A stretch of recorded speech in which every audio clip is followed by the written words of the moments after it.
And now, I'm sure you're all interested in the results of our class selection.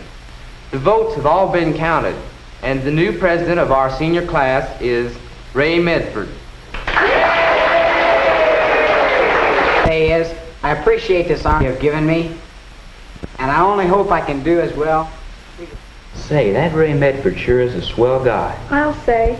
Just look at all the things he's done. And you can rest assured I'll do my best to be a good president of the finest class Lincoln High has ever had.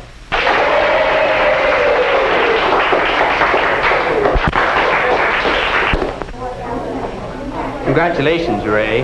Thanks a lot, Dick. I'm sorry you both couldn't have been elected. Oh, that's all right. If you need any help on special committees or anything, just give me a call. Sure will, Dick. There goes what I call a good loser.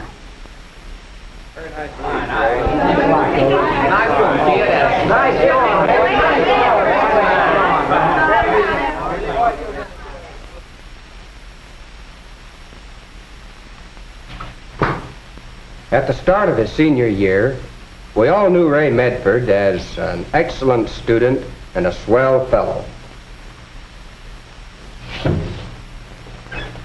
I'm the debate coach here at Lincoln High, and I regarded Ray as a fine speaker. He had won the extemporaneous speaking contest at both the district and state meets for the past 2 years. Ray was confident, sometimes even a little cocky, because Ray knew how to win. Hi. Hi, Steve. Well, Ray, Yes? would you come over here for a minute, please? Okay, Mr. Murray. I'll be back in a minute. Ray, I'd like to have you meet Marilyn Jackson. Hi, Marilyn. Hello. Perhaps you remember Marilyn from the tryouts last week, Ray. Sure. I thought you looked familiar. We're going to use Marilyn in extemporaneous speaking this year, Ray, to sort of break her in to take your place next year. Oh, had me worried there for a minute, Coach. I thought maybe I'd lost my place on the team. Oh, no, I couldn't. What I'd like to have you do, Ray, is to help coach Marilyn this year. I don't have time to give her all the help she needs, and if you could work with her... Sure, I'll do anything I can to help. That'd be swell. Well, go to it, kids, and if you need any help, Ray, let me know. Okay. Thanks, Mr. Murray. Have you had much experience in public speaking, Marilyn? No, I haven't. This is just my first try.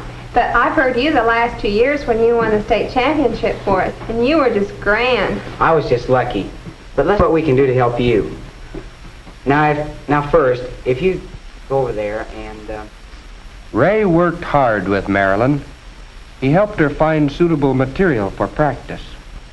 He pointed out the flaws in her delivery, suggested ways for her to improve, and, most important, Ray was patient and understanding. Oh, Ray, I'm so sorry I'm so slow to catch on. I bet Mr. Murray won't even take me along for the trips. But it sure is nice of you to help me this way. Look, you're doing fine. Remember now, act natural. All right, let's try it again. Ray and Marilyn both worked hard at the job of getting Marilyn ready for competition.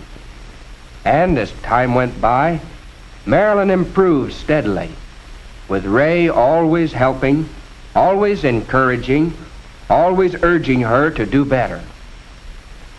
Then came the big day of the district tournament at Lincoln High. This tournament's just kind of like old times, you wouldn't it, Ray? Boy, I don't know. Looks like pretty rough competition this year. How about you, Marilyn? You ready to knock 'em dead? Scared as I am. I doubt if I'll even be able to stand up.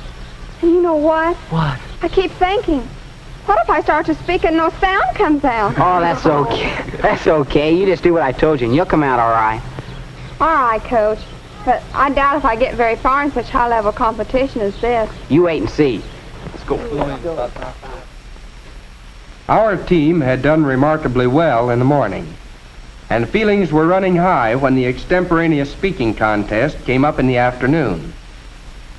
When his turn came, Ray, as always, was sure of himself and spoke in the crisp, smooth manner that always brought approving smiles to the faces of the judges.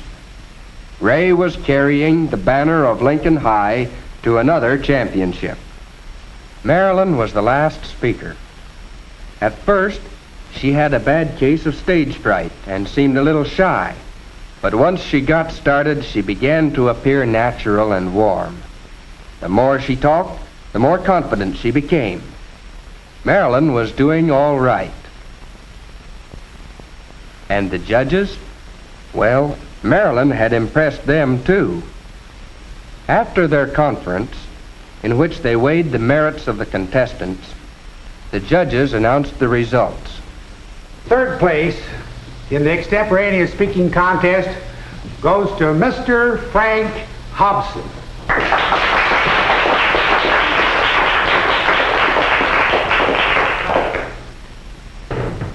Second place winner is Mr. Ray Medford.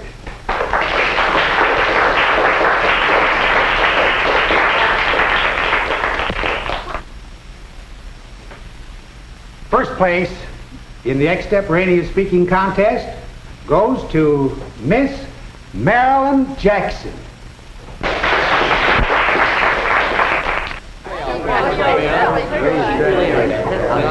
Wonderful. This is all thank you. Hey, good. Gosh, Ray, I'm sorry. I don't know why they picked me, but I want you to know that I realized that it was your help that made it possible for me to win.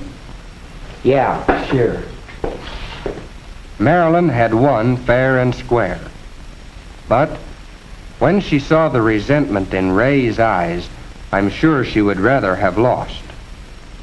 As for Ray, well, losing was a new experience for him, and I wasn't quite sure just how it would affect him.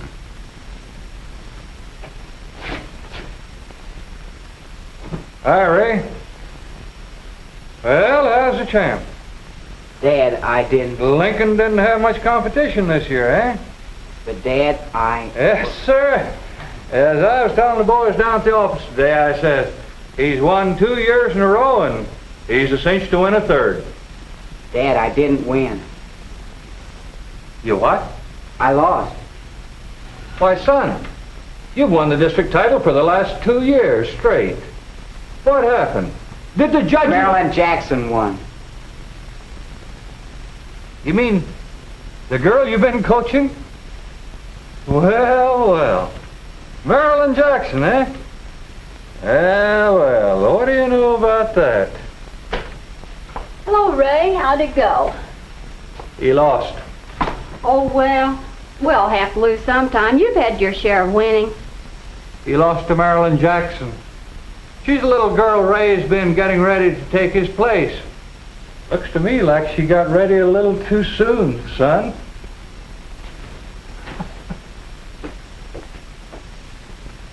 Frank, you shouldn't tease him about it. It's all right, Mary. He knows I was only kidding him.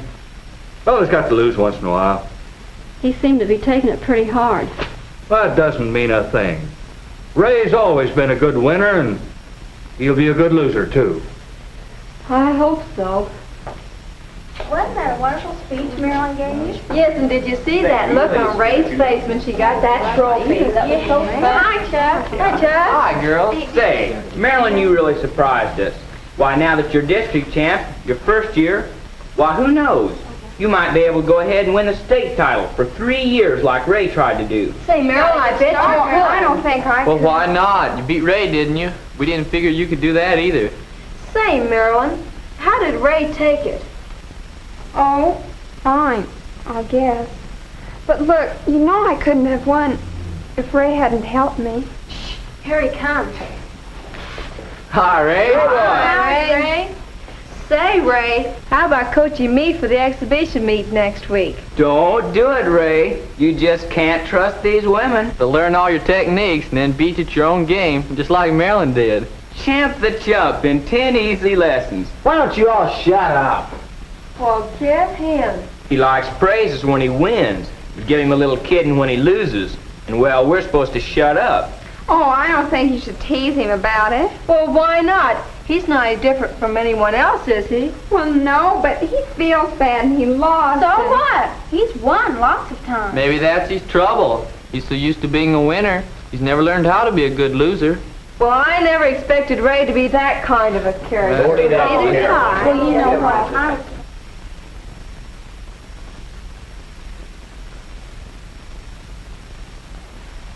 Ray, I'm sorry I got you into all this. I'll bet you are. Really, I didn't have the slightest idea I'd win. You'll always be the best as far as I'm concerned. Is that why you smiled at the judges the way you did? Played me for a sucker all along.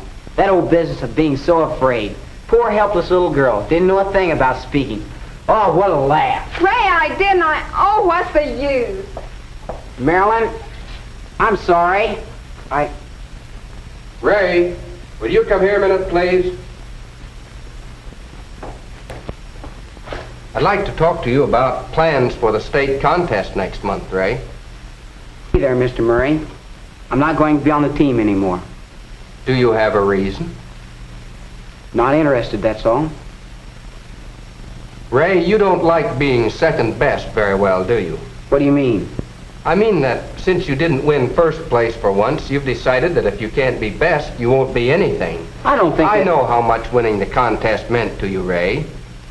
And I know that you feel Marilyn has in some way betrayed you. And I know that you've been taking quite a bit of ribbing from some of your friends.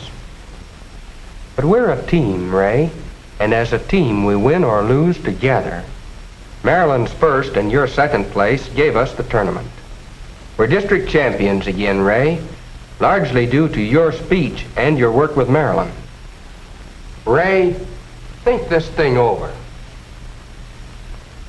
Think how Dick reacted after you beat him in the student council elections.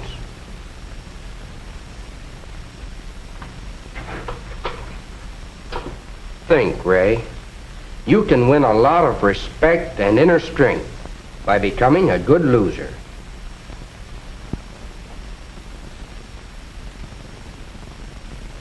Well, it's up to Ray now. He can still change his attitude. But being a good winner make it hard to be a good loser? Would Ray have been a better loser if his family and friends hadn't kidded him about his loss? Will Ray ever be able to be a graceful loser?